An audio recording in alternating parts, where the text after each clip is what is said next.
vamos a comenzar aprendiendo cómo hacer el análisis de una función que por ahí me dan graficado, por ahí he graficado yo. Vamos a empezar por esta función. Lo primero que vamos a tratar de entender es cuál es el concepto del dominio. El concepto del dominio son los valores que la gráfica abarca en el eje X. O sea, sería pensar dónde empieza y dónde termina, teniendo en cuenta el eje de las X, para ver qué valores toma. Por lo tanto, en este caso, el dominio de esta función arranca a la altura del menos 4 y termina en 4.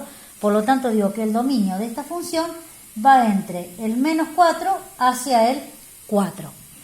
La imagen de la función es lo mismo, pero es pensar dónde empieza y dónde termina, pero teniendo en cuenta el eje de la Y. Yo acá veo que el punto más bajo está en el menos 3 y el punto más alto que va a tomar está el 1. Es como medir el largo y el ancho, ¿sí? Yo acá si mido de alguna forma el ancho de la gráfica, voy a estar delimitando o reconociendo quién es la imagen, que va de menos 3 a 1. Así que vamos a poner la imagen de menos 3 hacia 1. Sí o sí el dominio de la imagen lo vamos a poner con corchetes cuando sepamos dónde comienza y dónde termina, porque después vamos a ver que no siempre lo puedo definir.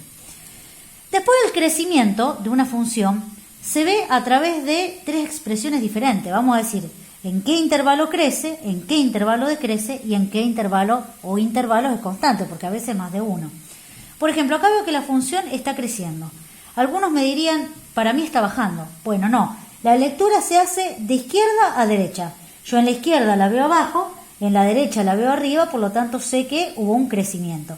¿Y cómo se describe el crecimiento? También viendo de dónde hacia dónde se generó ese intervalo. Fíjense que entre menos 4 y menos 1, de esta manera, entre menos 4 y menos 1, ahí encuentro un valor donde la gráfica va a crecer entre menos 4 y entre menos 1. Acá sí con paréntesis. ¿Decrece? ¿Dónde decrece? En esta zona. Miren esta zona que la gráfica tiende a caer. Y bueno, ¿y eso dónde se da? Entre 1 y 3. ¿Ven? Empieza en 1, termina en 3. En el intervalo que va de 1 hacia 3, la gráfica decrece. Y constante, que es donde ni crece ni decrece, acá lo veo claramente, por ejemplo, se está dando entre el 1, el menos 1 y el 1. Ahí tenemos un intervalo, ¿sí? Pero también podemos decir otro intervalo. Miren este pequeñín de acá, que va entre 3 y entre 4, ¿sí? Bueno, ahí nuevamente tenemos otro intervalo donde la gráfica es constante. A veces hay más de un intervalo constante que puede también ser más de un intervalo que crece, más de un intervalo que decrece. Ahora veamos esta.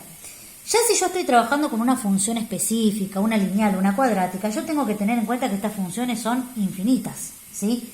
Por lo tanto, yo no puedo sacar el dominio diciendo empieza acá y termina acá, porque en realidad no sé dónde va a terminar y tampoco sé dónde va a empezar. Entonces, cuando sucede esa situación, se dice que el dominio de esa función es desde el menos infinito hacia el más infinito, porque el menos infinito es para allá, el más infinito es para allá, y yo sé que esto se va a estirar, y al estirarse no voy a poder delimitar su zona. Lo mismo en la imagen. Yo no sé, digamos, si empieza acá y termina acá. En realidad yo sé que como la gráfica sigue bajando, va a empezar desde abajo, pero no sé dónde. Y como sigue subiendo, va a cortar arriba, pero no sé dónde. Entonces, en este caso, decimos que la imagen es del menos infinito al más infinito también. ¿Crece? Y no. Porque si yo lo miro de izquierda a derecha, en la izquierda está arriba, en la derecha está abajo. O sea que no decrece.